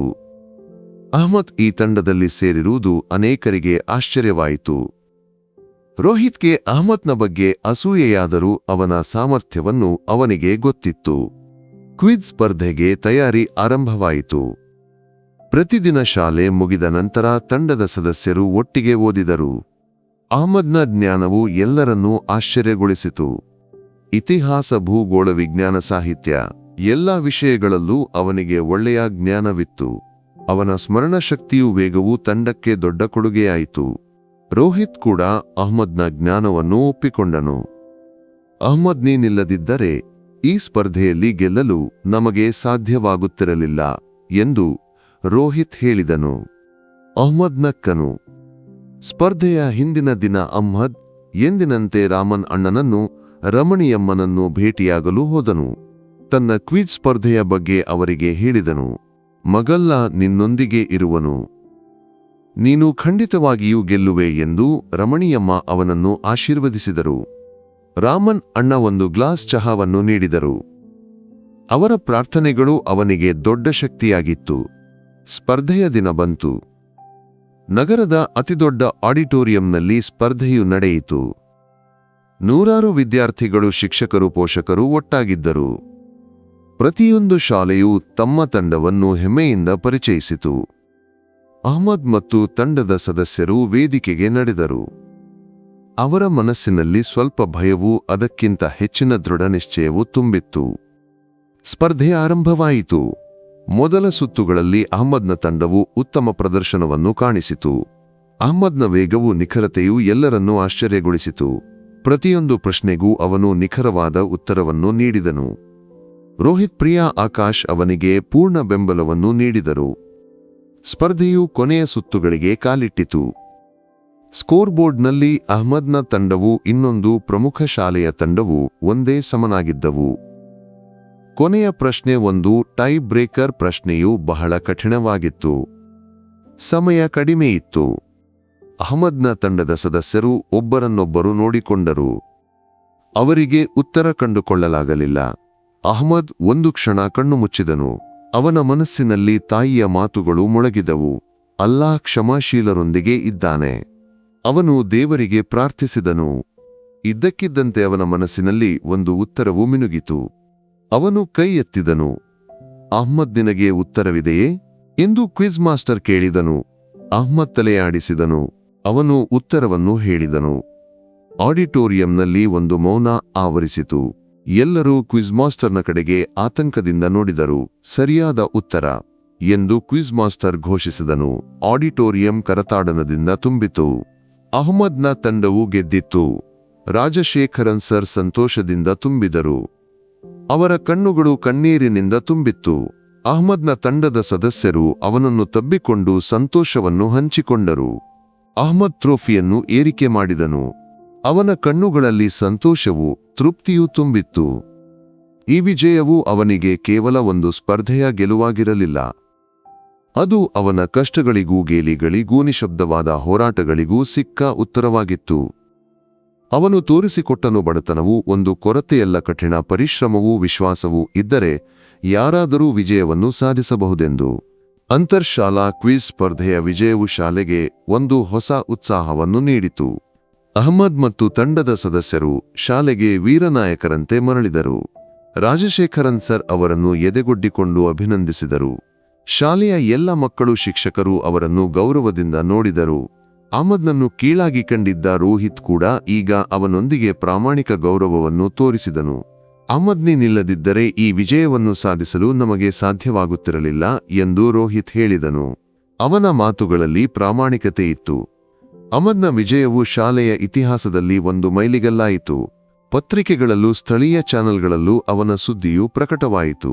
ಬಡತನವನ್ನು ಸೋಲಿಸಿದ ಅಹ್ಮದ್, ಚೇರಿಯಿಂದ ವೇದಿಕೆಗೆ ಎಂಬ ಶೀರ್ಷಿಕೆಗಳೊಂದಿಗೆ ಅವನ ಕಥೆಯೂ ಪ್ರಕಟವಾಯಿತು. ಅಹ್ಮದ್ ಈ ಖ್ಯಾತಿಯಿಂದ ಮತಿಮರೆಯಲಿಲ್ಲ. ಅವನ ಸರಳತೆಯೂ ವಿನಯವೂ ಎಂದಿನಂತೆಯೇ ಉಳಿಯಿತು. ರಾಜಶೇಖರನ್ ಸರ್ ಅಹ್ಮದ್ನ ಕಥೆಯನ್ನು ಶಾಲೆಯ ಎಲ್ಲ ವಿದ್ಯಾರ್ಥಿಗಳಿಗೂ ಒಂದು ಮಾದರಿಯಾಗಿ ಪರಿಚಯಿಸಿದರು. ಪ್ರತಿಯೊಂದು ಸಭೆಯಲ್ಲೂ ಅವರು ಅಹ್ಮದ್ನ ಕಠಿಣ ಪರಿಶ್ರಮವನ್ನು, ಸಮರ್ಪಣೆಯನ್ನು ಬಗ್ಗೆ ಮಾತನಾಡಿದರು. ಅಹ್ಮದ್ ನಮಗೆ ತೋರಿಸಿಕೊಟ್ಟಿದ್ದಾನೆ, ಸಂದರ್ಭಗಳೆಲ್ಲ ಒಬ್ಬ ವ್ಯಕ್ತಿಯ ಸಾಮರ್ಥ್ಯವನ್ನೂ ಅಳೆಯುವುದಿಲ್ಲ, ಅವನೊಂದು ಪ್ರೇರಣೆ ಎಂದು ರಾಜಶೇಖರನ್ ಸರ್ ಹೇಳಿದರು. ಅವರ ಮಾತುಗಳು ಅನೇಕ ವಿದ್ಯಾರ್ಥಿಗಳಲ್ಲಿ ಬದಲಾವಣೆಯನ್ನು ತಂದವು. ಬಡವರಾದ ಮಕ್ಕಳೊಂದಿಗಿನ ಅವರ ಸಮೀಪದಲ್ಲಿ ಬದಲಾವಣೆ ಬಂತು. ಅಹ್ಮದ್ನ ತಾಯಿಗೆ ಈ ವಿಜಯವು ದೊಡ್ಡ ಸಂತೋಷವನ್ನು ನೀಡಿತು. ಮಗನ ಚಿತ್ರವನ್ನು ಪತ್ರಿಕೆಯಲ್ಲಿ ಕಂಡಾಗ ಅವರ ಕಣ್ಣುಗಳು ಕಣ್ಣೀರಿನಿಂದ ತುಂಬಿತ್ತು. ಅಲ್ಲಾಗೆ ಸ್ತುತಿಯಿರಲಿ ಎಂದು ಅವರು ಹೇಳಿದರು. ರಾಮನ್ ಅಣ್ಣ ಮತ್ತು ರಮಣಿಯಮ್ಮ ಅಹ್ಮದ್ನ ವಿಜಯದಲ್ಲಿ ಅತೀವ ಸಂತೋಷಪಟ್ಟರು. ಅವರು ಅವನಿಗೆ ಪ್ರಾರ್ಥನೆಗಳ ಮೂಲಕವೂ ಪ್ರೀತಿಯ ಮೂಲಕವೂ ಬೆಂಬಲ ನೀಡಿದರು. ಅಹ್ಮದ್ನ ಓದಿನಲ್ಲಿ ರಾಜಶೇಖರನ್ ಸರ್ ವಿಶೇಷ ಗಮನವನ್ನು ನೀಡಿದರು. ಅವನಿಗೆ ಹೆಚ್ಚಿನ ಪುಸ್ತಕಗಳನ್ನು ಒದಗಿಸಿದರು. ಅವನ ಸಂಶಯಗಳನ್ನು ತೀರಿಸಲು ಶಿಕ್ಷಕರಿಗೆ ವಿಶೇಷ ಸೂಚನೆಗಳನ್ನು ನೀಡಿದರು. ಅಹ್ಮದ್ ಇನ್ನಷ್ಟು ಶ್ರೇಷ್ಠತೆಯನ್ನು ಸಾಧಿಸಿದನು. ಅವನ ಗುರಿಯು ಈಗ ಬಹಳ ದೊಡ್ಡದಾಗಿತ್ತು. ಚೆನ್ನಾಗಿ ಓದಿ ಒಂದು ದೊಡ್ಡ ಸ್ಥಾನಕ್ಕೆ ತಲುಪಬೇಕು. ಈ ಅವಕಾಶವನ್ನು ವ್ಯರ್ಥಗೊಳಿಸಬಾರದು. ಒಂದು ದಿನ ರಾಜಶೇಖರನ್ ಸರ್ ಅಹ್ಮದ್ನನ್ನು ತಮ್ಮ ಕಚೇರಿಗೆ ಕರೆದರು. ಅಹ್ಮದ್, ನಿನಗೊಂದು ಸಂತೋಷದ ಸುದ್ದಿಯಿದೆ ಎಂದು ಅವರು ಹೇಳಿದರು. ನಗರದ ಅತ್ಯಂತ ಉತ್ತಮ ಕಾಲೇಜಿನಲ್ಲಿ ನಿನಗೆ ವಿದ್ಯಾರ್ಥಿ ವೇತನವನ್ನು ನೀಡಲಾಗಿದೆ. ನಿನ್ನ ಓದಿನ ಎಲ್ಲಾ ಖರ್ಚನ್ನೂ ಕಾಲೇಜು ಭರಿಸುವುದು. ಅಹ್ಮದ್ ಆಶ್ಚರ್ಯಗೊಂಡನು. ಅವನ ಕಣ್ಣುಗಳು ಕಣ್ಣೀರಿನಿಂದ ತುಂಬಿತ್ತು. ಇದು ಅವನು ಕನಸಿನಲ್ಲೂ ಊಹಿಸದಿರುವ ಅವಕಾಶವಾಗಿತ್ತು. ಸರ್ ಎಂದು ಅಹ್ಮದ್ ಆರಂಭಿಸಿದನು. ಅವನ ಧ್ವನಿಯು ತಡವರಿತು.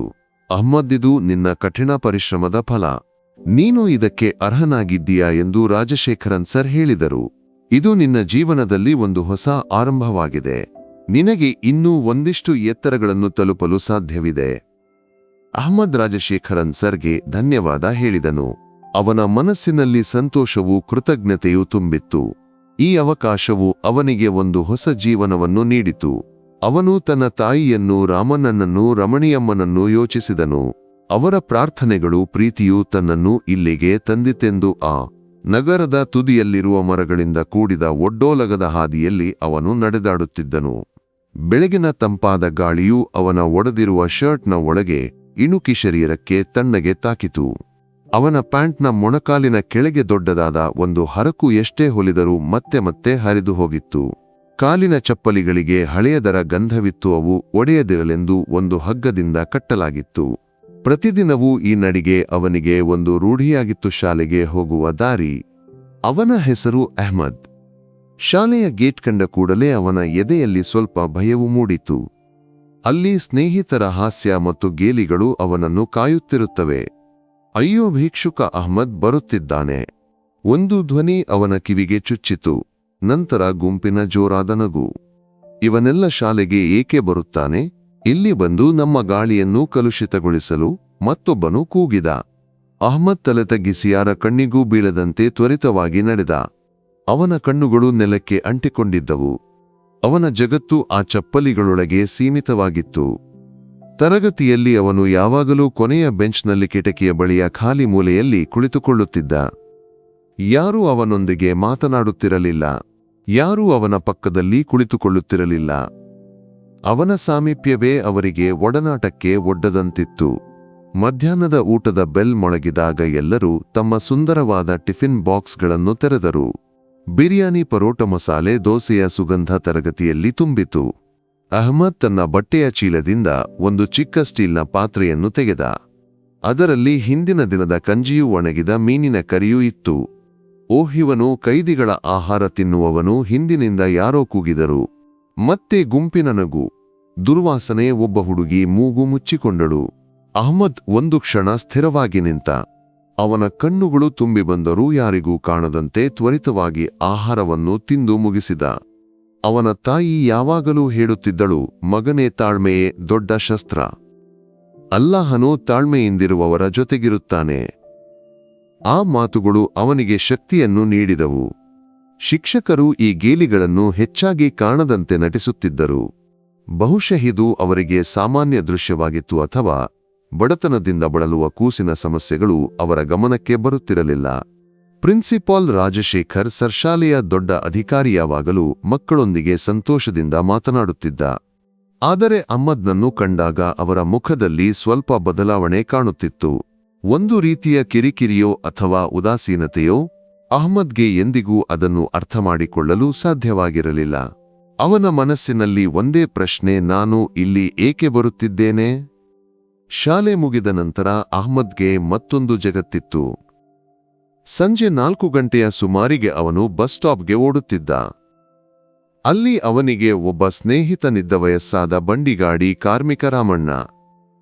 ರಾಮಣ್ಣನ ಬಂಡಿಯಲ್ಲಿ ತರಕಾರಿಗಳು ಮತ್ತು ದಿನಸಿ ಸಾಮಾನುಗಳು ತುಂಬಿರುತ್ತಿದ್ದವು.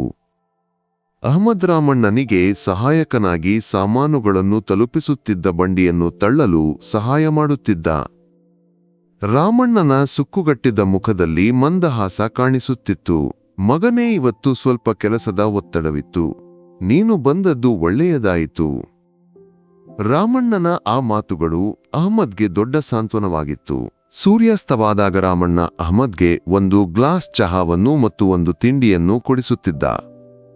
ಆ ಚಹಾದ ಉಷ್ಣತೆ ಅವನ ಶರೀರವನ್ನು, ಮನಸ್ಸನ್ನು ಒಂದೇ ರೀತಿಯಲ್ಲಿ ಉತ್ಸಾಹಗೊಳಿಸಿತು. ರಾಮಣ್ಣನ ಕೆಲಸ ಮುಗಿದ ನಂತರ ಅಹ್ಮದ್ ನೇರವಾಗಿ ನಗರದ ಒಂದು ಚಿಕ್ಕ ಹೋಟೆಲ್ಗೆ ಹೋಗುತ್ತಿದ್ದ. ಅಲ್ಲಿ ಅವನ ಮುಂದಿನ ಕೆಲಸ ಶುರುವಾಗುತ್ತಿತ್ತು. ಪಾತ್ರೆ ತೊಳೆಯುವುದರಿಂದ ಮೇಜು ಒರೆಸುವವರೆಗೆ ಅವನು ಸಮಯವನ್ನು ಕಳೆಯುತ್ತಿದ್ದ. ಬಿಸಿನೀರಿನಲ್ಲಿ ಕೈ ಸುಡುವುದರಿಂದ, ಎಣ್ಣೆಯಿಂದ ಕೊಬ್ಬಿದ ಪಾತ್ರೆಗಳನ್ನು ತೊಳೆಯುವುದರಿಂದ ಅವನ ಕೈಗಳು ಒರಟಾಗಿತ್ತು. ಕೆಲವೊಮ್ಮೆ ಹೋಟೆಲ್ನ ಮಾಲೀಕ ಅವನ ಮೇಲೆ ಕೂಗುತ್ತಿದ್ದ, ಬೇಗ ಬೇಗ, ನಿನಗೆ ಬೇರೆ ಕೆಲಸವಿಲ್ಲವೇ? ಅಹ್ಮದ್ ಏನೂ ಮಾತನಾಡದೆ ತಲೆ ತಗ್ಗಿಸಿ ತನ್ನ ಕೆಲಸವನ್ನು ಮುಂದುವರೆಸುತ್ತಿದ್ದ. ರಾತ್ರಿ 10 ಗಂಟೆಯಾದಾಗ ಅವನ ಕೆಲಸ ಮುಗಿಯುತ್ತಿತ್ತು. ಆ ದಿನದ ಕೂಲಿ ಕೈಗೆ ಬಂದರೆ ಅವನು ನೇರವಾಗಿ ಗ್ರಾಮದ ದೇವಾಲಯಕ್ಕೆ ಹೋಗುತ್ತಿದ್ದ. ಅಲ್ಲಿ ಒಬ್ಬ ವಯಸ್ಸಾದ ತಾಯಿ ಇದ್ದಳು, ರಮಣಿಯಮ್ಮ. ಆಹಾರವಿಲ್ಲದೆ ದುರ್ಬಲವಾಗಿದ್ದ ರಮಣಿಯಮ್ಮಗೆ ಅಹ್ಮದ್ ಆಹಾರವನ್ನು ಖರೀದಿಸಿಕೊಡುತ್ತಿದ್ದ. ರಮಣಿಯಮ್ಮನ ಕಣ್ಣುಗಳಲ್ಲಿ ತುಂಬುವ ಪ್ರೀತಿಯು ಅವನಿಗೆ ದೊಡ್ಡ ಆಶೀರ್ವಾದವಾಗಿತ್ತು. ದೇವರು ನಿನ್ನನ್ನು ಆಶೀರ್ವದಿಸಲಿ ಮಗನೇ, ರಮಣಿಯಮ್ಮ ಹೇಳುತ್ತಿದ್ದಳು. ಆ ಮಾತುಗಳನ್ನು ಕೇಳಿದಾಗ ಅವನ ಎಲ್ಲ ದಣಿವು ಮಾಯವಾಗುತ್ತಿತ್ತು. ಅದಾದ ನಂತರವನ ಮುಂದಿನ ಸ್ಥಳವೆಂದರೆ ಒಂದು ಚಿಕ್ಕ ಚಹಾ ಕಡೆ. ಅಲ್ಲಿನ ಮಾಲೀಕನಿಗೆ ಪ್ರತಿದಿನ ರಾತ್ರಿಯಲ್ಲಿ ಲೆಕ್ಕವನ್ನು ಬರೆಯಲು ಅಹ್ಮದ್ನ ಸಹಾಯ ಬೇಕಾಗಿತ್ತು. ಅಹ್ಮದ್ಗೆ ಗಣಿತದಲ್ಲಿ ಒಳ್ಳೆಯ ಕೌಶಲವಿತ್ತು. ಅವನು ತ್ವರಿತವಾಗಿ ಲೆಕ್ಕಗಳನ್ನು ಬರೆದು ಮುಗಿಸುತ್ತಿದ್ದ. ಎಲ್ಲವೂ ಮುಗಿದಾಗ ಸಮಯವು ರಾತ್ರಿ 12 ಗಂಟೆಯಾಗಿರುತ್ತಿತ್ತು. ಒಂದು ಕಪ್ ಚಹಾವನ್ನು ಕುಡಿದು ದಣಿದ ದೇಹದೊಂದಿಗೆ ಅಹ್ಮದ್ ತನ್ನ ಕುಡಿಯ ಗುರಿಯತ್ತ ನಡೆಯುತ್ತಿದ್ದ. ಆಕಾಶದಲ್ಲಿ ನಕ್ಷತ್ರಗಳು ಮಿನುಗುತ್ತಿದ್ದವು. ಅವನ ಮನಸ್ಸಿನಲ್ಲಿ ಒಂದೇ ಪ್ರಾರ್ಥನೆ, ಅಲ್ಲಾಹ, ನೀನು ಎಲ್ಲವನ್ನೂ ನೋಡುತ್ತಿದ್ದೀಯಲ್ಲವೇ? ನನಗೆ ತಾಳ್ಮೆಯನ್ನು ಕೊಡು. ಆ ರಾತ್ರಿಯಲ್ಲಿ ನಗರದ ಶಾಂತವಾದ ಒಂದು ರಸ್ತೆಯಲ್ಲಿ ಪ್ರಿನ್ಸಿಪಾಲ್ ರಾಜಶೇಖರ್ ಸರ್ ತಮ್ಮ ಕಾರಿನಲ್ಲಿ ಮನೆಗೆ ಮರಳುತ್ತಿದ್ದರು. ಶಾಲೆಯ ವಾರ್ಷಿಕೋತ್ಸವವನ್ನು ಮುಗಿಸಿ ಅವರು ತುಂಬಾ ಸಂತೋಷದಲ್ಲಿದ್ದರು. ರಾತ್ರಿ ವೇಳೆಯಲ್ಲೂ ಕೆಲವು ಸ್ನೇಹಿತರೊಂದಿಗೆ ಪಾರ್ಟಿ ಇತ್ತು. ಒಳ್ಳೆಯ ಮದ್ಯದ ಲಹರಿಯಲ್ಲಿದ್ದ ಅವರು ಸಂಗೀತದ ತಾಳಕ್ಕೆ ತಲೆಯಾಡಿಸುತ್ತಾ ಕಾರನ್ನು ಓಡಿಸುತ್ತಿದ್ದರು. ಆಗ ಹಠಾತ್ ಬೆಳಕಿಲ್ಲದ ಒಂದು ಕಾಲುವೆಯ ಕೆಳಗೆ ಯಾರಿಗೋಸಾಗಿ ಕಾಯುತ್ತಿರುವ ಒಬ್ಬ ವೃದ್ಧೆಯನ್ನು ಅವರ ಗಮನಕ್ಕೆ ಬಂದಿತು. ಪಕ್ಕದಲ್ಲಿ ತನ್ನ ಶಾಲೆಯ ಒಬ್ಬ ದಣಿದ ನಿದ್ದೆಗೆ ಒರಗಿರುವ ರೂಪ. ರಾಜಶೇಖರ್ ಸರ್ ಕಾರನ್ನು ನಿಲ್ಲಿಸಿ ಹೊರಗೆ ಇಳಿದರು. ಸಮೀಪಕ್ಕೆ ಹೋದಾಗ ಅವರು ಆಘಾತಕ್ಕೊಳಗಾದರು. ಅದು ತಮ್ಮ ಶಾಲೆಯ ಅಹ್ಮದ್. ಅವನು ತನ್ನ ಕೈಯಲ್ಲಿರುವ ಚೀಲದಿಂದ ಒಂದು ಆಹಾರದ ಪೊಟ್ಟಣವನ್ನು ತೆಗೆದು ಆ ವೃದ್ಧೆಗೆ ಕೊಡುತ್ತಿದ್ದ. ಆಹಾರವನ್ನು ತಿಂದ ನಂತರ ವೃದ್ಧೆ ಅಹ್ಮದ್ನ ತಲೆಯನ್ನು ಒರೆಸಿ ಏನೋ ಹೇಳಿದಳು. ನಂತರ ಅಹ್ಮದ್ ಆ ವೃದ್ಧೆಯನ್ನು ತಾಂಗಿಕೊಂಡು ಸ್ವಲ್ಪ ದೂರದಲ್ಲಿರುವ ಒಂದು ಚಿಕ್ಕ ಮನೆಗೆ ಕರೆದೊಯ್ದ. ರಾಜಶೇಖರ್ ಸರ್ ಅಹ್ಮದ್ನನ್ನು ಹಿಂಬಾಲಿಸಿದರು. ಆ ವೃದ್ಧೆಯನ್ನು ಮನೆಗೆ ಕರೆದೊಯ್ದ ನಂತರ ಅಹ್ಮದ್ ನೇರವಾಗಿ ಒಂದು ಚಹಾ ಕಡೆಗೆ ಹೋದ. ಅಲ್ಲಿ ಚಹಾ ಕಡೆಯವನೊಂದಿಗೆ ಮಾತನಾಡಿ ಕಡೆಯ ಲೆಕ್ಕವನ್ನು ಬರೆದುಕೊಡುತ್ತಿದ್ದ. ಆಗ ಸಮಯ ರಾತ್ರಿ 12 ದಾಟಿತ್ತು. ಕೆಲಸವೆಲ್ಲ ಮುಗಿದ ನಂತರ ರಸ್ತೆಯಲ್ಲಿ ದಣಿದು ನಡೆಯುತ್ತಿರುವ ಅಹ್ಮದ್ನ ರೂಪವು ರಾಜಶೇಖರ್ ಸರ್ರ ಮನಸ್ಸಿನಲ್ಲಿ ಒಂದು ಆಘಾತವನ್ನು ಉಂಟುಮಾಡಿತು. ತನ್ನ ತರಗತಿಯ ಕತ್ತಲೆಯ ಮೂಲೆಯಲ್ಲಿ ಗೇಲಿಗಳನ್ನು ಕೇಳಿ ತಲೆ ತಗ್ಗಿಸಿ ಕುಳಿತಿದ್ದ ಅಹ್ಮದ್ನ ನಲ್ಲ ರಾತ್ರಿಯ ತಂಪಿನಲ್ಲಿ ಯಾರ ಸಹಾಯವಿಲ್ಲದೆ ಇತರರಿಗೆ ಸಹಾಯ ಮಾಡಲು ಓಡಾಡುವ ಒಬ್ಬ ನಾಯಕನನ್ನು ಅವರು ಕಂಡರು. ತಾವು ಇದುವರೆಗೆ ಕಾಣದೆ ಹೋದ ಗೇಲಿಗಳ ನಡುವೆ ಒಳಗುಂಗಿದ ಆ ಒಳ್ಳೆಯ ಮನಸ್ಸನ್ನು ರಾಜಶೇಖರ್ ಸರ್ ಗುರುತಿಸಿದರು. ಅವರ ಎದೆ ಒಡೆಯಿತು. ತಾವು ಎಷ್ಟು ದೊಡ್ಡ ತಪ್ಪು ಮಾಡಿದ್ದೇವೆ ಎಂದು ಆ ಚಿಂತೆ ಅವರನ್ನು ಕಾಡಿತು. ಮದ್ಯದ ಲಹರಿಯೆಲ್ಲ ಇಳಿದು ಕಣ್ಣುಗಳಿಂದ ಕಣ್ಣೀರಿನಂತೆ ಏನೋ ಹರಿಯುವುದನ್ನು ಅವರು ಗಮನಿಸಿದರು. ಮದ್ಯದ ಆಲಸ್ಯವು ಹೊರಟು ಹೋದಾಗ ರಾಜಶೇಖರ್ ಸರ್ರ ಮನಸ್ಸಿನಲ್ಲಿ ಭಯವೂ ಅಪರಾಧಿ ಭಾವವೂ ಒಟ್ಟಿಗೆ ಕಾಡಿತು. ಕಣ್ಮುಂದೆ ಕಂಡ ದೃಶ್ಯವು ಒಂದು ಆಘಾತದೊಂದಿಗೆ ಅವರ ಹೃದಯದಲ್ಲಿ ಚುಚ್ಚಿಕೊಂಡಿತು. ತಮ್ಮ ಶಾಲೆಯಲ್ಲಿ ಅತ್ಯಂತ ಕಡೆಗಣಿಸಲ್ಪಟ್ಟ ವಿದ್ಯಾರ್ಥಿಯು ರಾತ್ರಿಯ ಯಾಮಗಳಲ್ಲಿ ಇತರರಿಗೆ ಬೆಳಕನ್ನು ನೀಡುವ ಒಬ್ಬ ನಾಯಕನೆಂದು ಅವರು ಕನಸಿನಲ್ಲಿಯೂ ಯೋಚಿಸಿರಲಿಲ್ಲ. ಅಹ್ಮದ್, ಆ ಹೆಸರು ಅವರ ಮನಸ್ಸಿನಲ್ಲಿ ಒಂದು ಹೊಸ ಅರ್ಥವನ್ನು ಕಂಡುಕೊಂಡಿತು. ಅವರು ಹಾಸಿಗೆಯಿಂದ ಎದ್ದು ಕಿಟಕಿಯ ಬಳಿಗೆ ನಡೆದರು. ಹೊರಗೆ ಸ್ವಲ್ಪ ಚಂದ್ರಬೆಳಕು. ತಮ್ಮ ಜೀವನದಲ್ಲಿ ಇದುವರೆಗೆ ಕಾಣದ ಒಂದು ಸತ್ಯವನ್ನು ಆ ರಾತ್ರಿಯಲ್ಲಿ ಅವರು ಗುರುತಿಸಿದ್ದರು. ತಾವು ಒಬ್ಬ ಪ್ರಿನ್ಸಿಪಾಲ್ ಮಕ್ಕಳಿಗೆ ಜ್ಞಾನವನ್ನು ನೀಡಬೇಕಾದವರು. ಆದರೆ ಅಹ್ಮದ್ನಂತಹ ಕೂಸಿನ ನಿಜವಾದ ಜೀವನವನ್ನು ಕಾಣಲು ತಮಗೆ ಸಾಧ್ಯವಾಗಿಲ್ಲವಲ್ಲ ಎಂಬ ಚಿಂತೆ ಅವರನ್ನು ಕಾಡಿತು. ತಮ್ಮ ಮಗ ಅರುಣ್ ಎಲ್ಲ ಸೌಕರ್ಯಗಳಲ್ಲಿ ಬೆಳೆದವನು. ಅವನಿಗೆ ಎಂದಿಗೂ ಅಹ್ಮದ್ನಂತೆ ಕಷ್ಟಪಡಬೇಕಾಗಿಲ್ಲ. ಬಹುಶಃ ಅದಕ್ಕಾಗಿಯೇ ಅರುಣ್ಗೆ ಇತರರ ಬಗ್ಗೆ ಸಹಾನುಭೂತಿ ಇಲ್ಲದಿರಬಹುದು. ರಾಜಶೇಖರ್ ಸರ್ ತಮ್ಮ ಮಗನ ಬಗ್ಗೆ ಯೋಚಿಸಿದರು. ತಮ್ಮ ಒಡ್ಡಾಟದ ಜೀವನದಲ್ಲಿ ಮಗನನ್ನು ಗಮನಿಸಲು ಅಥವಾ ಅವನನ್ನು ಪ್ರೀತಿಸಲು ತಾವು ಸಾಧ್ಯವಾಗಿದೆಯೇ? ಮರುದಿನ ಬೆಳಿಗ್ಗೆ ರಾಜಶೇಖರ್ ಸರ್ ಸಾಮಾನ್ಯಕ್ಕಿಂತ ಮುಂಚೆಯೇ ಶಾಲೆಗೆ ಬಂದರು. ಅವರ ಮುಖದಲ್ಲಿ ಸಾಮಾನ್ಯವಾದ ನಗು ಇರಲಿಲ್ಲ, ಬದಲಿಗೆ ಒಂದು ರೀತಿಯ ಚಿಂತಾಭಾರವಿತ್ತು. ಸ್ಟಾಫ್ ರೂಮ್ಗೆ ಹೋಗಿ ಕುಳಿತು ಅವರು ಅಹ್ಮದ್ನ ಪ್ರವೇಶ ದಾಖಲೆಗಳನ್ನು ತೆಗೆದು ನೋಡಿದರು. ಅಹ್ಮದ್ ತಂದೆ ಮೊಹಮ್ಮದ್, ತಾಯಿ ಫಾತಿಮಾ. ತಂದೆಯು ಸತ್ತು ಹೋಗಿದ್ದಾನೆ, ತಾಯಿಯು ಕೂಲಿ ಕೆಲಸ ಮಾಡಿ ಕುಟುಂಬವನ್ನು ಸಾಕುತ್ತಿದ್ದಾಳೆ ಎಂದು ದಾಖಲೆಗಳಲ್ಲಿ ಇತ್ತು. ಇಷ್ಟು ಕಾಲ ಈ ವಿವರಗಳನ್ನು ಗಮನಿಸಿರಲಿಲ್ಲವಲ್ಲ ಎಂದು ಯೋಚಿಸಿ ಅವರಿಗೆ ನಾಚಿಕೆಯಾಯಿತು. ಅವರು ಅಹ್ಮದ್ನ ಬಗ್ಗೆ ರಹಸ್ಯವಾಗಿ ವಿಚಾರಣೆ ಶುರು ಮಾಡಿದರು. ಶಾಲೆಯ ಪಿಯೂನ್ ರಶೀದ್ನನ್ನು ಕರೆದು ಅಹ್ಮದ್ನ ವಿವರಗಳನ್ನು ಕೇಳಿದರು. ರಶೀದ್ ಅಹ್ಮದ್ನ ನೆರೆಯವನಾಗಿದ್ದ. ಸರ್, ಅಹ್ಮದ್ ಒಳ್ಳೆಯ ಹುಡುಗ. ಅವನ ತಾಯಿ ಕಷ್ಟಪಟ್ಟು ಅವನನ್ನು ಓದಿಸುತ್ತಿದ್ದಾಳೆ. ಶಾಲೆ ಮುಗಿದ ನಂತರ ಅವನು ನೇರವಾಗಿ ಕೆಲಸಕ್ಕೆ ಹೋಗುತ್ತಾನೆ. ರಾತ್ರಿ ತಡವಾಗಿ ಮನೆಗೆ ಮರಳುತ್ತಾನೆ ಎಂದು ರಶೀದ್ ಹೇಳಿದ. ರಾಜಶೇಖರ್ ಸರ್ ಇನ್ನಷ್ಟು ವಿವರಗಳನ್ನು ಕೇಳಿ ತಿಳಿದರು. ರಾಮಣ್ಣ ಹೋಟೆಲ್ನ ಕೆಲಸರ ಮಣಿಯಮ್ಮ ಚಹಾ ಕಡೆಯ ಲೆಕ್ಕಗಳು ಎಲ್ಲವೂ ಅವರಿಗೆ ಹೊಸ ಜ್ಞಾನವಾಗಿತ್ತು. ತಾವು ಕಂಡ ದೃಶ್ಯಗಳು ಸತ್ಯವೆಂದು ಅವರಿಗೆ ಖಾತರಿಯಾಯಿತು. ಆ ದಿನ ಮಧ್ಯಾಹ್ನ ರಾಜಶೇಖರ್ ಸರ್ ತಮ್ಮ ಕಾರಿನಲ್ಲಿ ಅಹ್ಮದ್ ಕೆಲಸ ಮಾಡುವ ಸ್ಥಳಗಳಿಗೆ ಹೋದರು. ರಾಮಣ್ಣನ ಬಂಡಿಯನ್ನು ಕಂಡಾಗ ಕಾರನ್ನು ನಿಲ್ಲಿಸಿದರು. ರಾಮಣ್ಣನೊಂದಿಗೆ ಮಾತನಾಡಿದರು. ಅಹ್ಮದ್ ಒಳ್ಳೆಯ ಹುಡುಗ ಸರ್. ಅವನು ನನ್ನ ಮಗನಂತೆ. ಅವನಿಲ್ಲದಿದ್ದರೆ ನನಗೆ ಈ ಕೆಲಸವನ್ನು ಒಬ್ಬನೇ ಮಾಡಲು ಸಾಧ್ಯವಿಲ್ಲ ಎಂದು ರಾಮಣ್ಣ ಹೇಳಿದ. ರಾಜಶೇಖರ್ ಸರ್ ಹೋಟೆಲ್ಗೆ ಹೋದರು.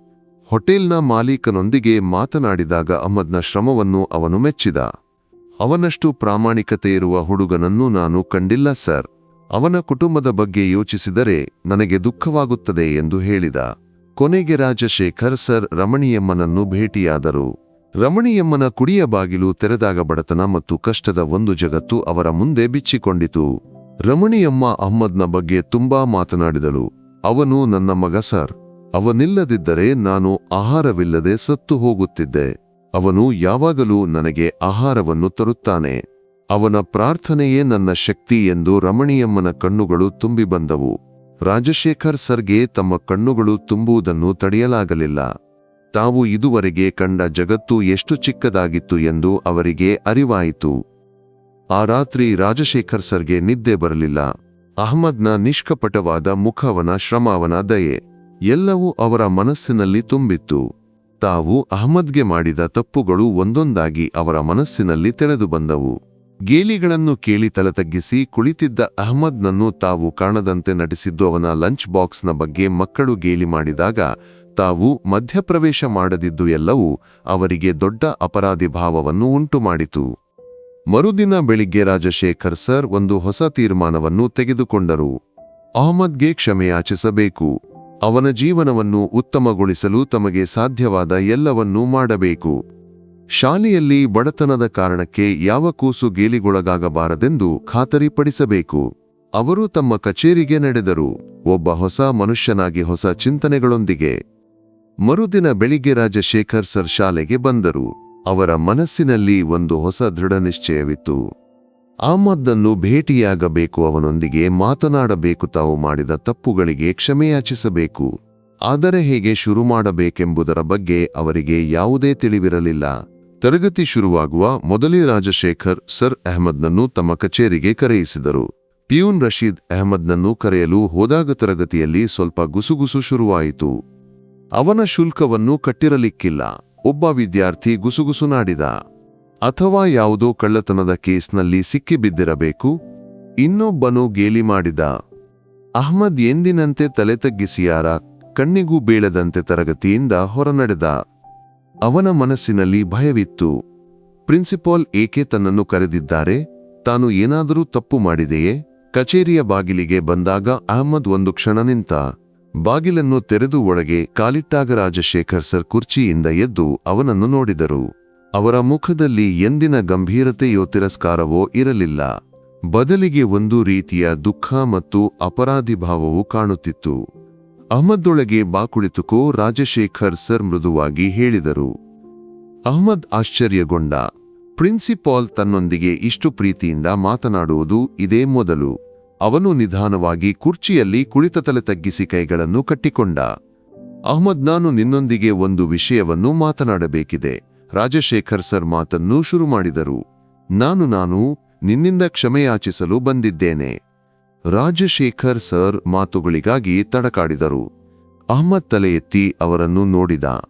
ಅವನ ಕಣ್ಣುಗಳಲ್ಲಿ ಅವಿಶ್ವಾಸವೂ ಅದಕ್ಕಿಂತ ಹೆಚ್ಚಾಗಿ ಆಶ್ಚರ್ಯವೂ ತುಂಬಿತ್ತು. ಏಕೆ ಸರ್? ಅಹ್ಮದ್ ನಿಧಾನವಾಗಿ ಕೇಳಿದ.